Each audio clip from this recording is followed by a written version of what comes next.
দীর্ঘদিন আড়ালে থাকা মেজর ডালিম অবশেষে সামাজিক মাধ্যম ইউটিউবের লাইভে আসেন রোববার রাতে। সেখানে বিভিন্ন ইস্যুর সঙ্গে শেখ মুজিবুর রহমান ও শহীদ প্রেসিডেন্ট জিয়াউর রহমানের বিষয়েও কথা বলেন তিনি।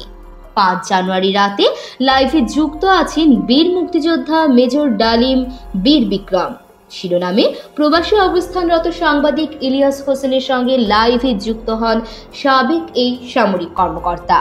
মেজর ডালিম বলেন, মুজিব মারা যায়নি, একটি সেনা অভ্যুত্থানে নিহত হয়েছেন।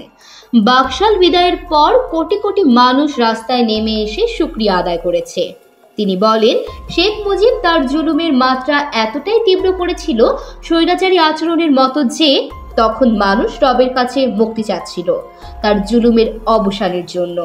মেজর ডালিম বলেন, তথাকথিত নেতারা যখন ভারতে পালিয়ে গেল, ছিল না যখন কেউ নেতৃত্ব দেওয়ার, সমঝোতা নিয়ে সবাই ব্যস্ত, পাকিস্তানি বাহিনী যখন বাঙালির ওপর হামলে পড়েছিল, তখন মেজর জিয়ার স্বাধীনতার ঘোষণা আসে।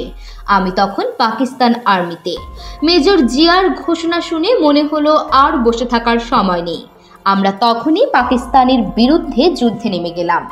এই বীর বিক্রম বলেন, যখন ৭ দফাতে চুক্তি করে নজরুল ইসলাম তাজউদ্দিনকে পারমিশন দেওয়া হলো একটা প্রভিশনাল গভর্নমেন্ট গঠন করার, ৭টা ক্লজ পড়ে সাইন করার পর নজরুল ইসলাম ফিট হয়ে পড়ে গিয়েছিলেন যে আমরা ক্রমান্বয়ে ভারতের একটা কর্দরাজ্য অঙ্গরাজ্যে পরিণত হব।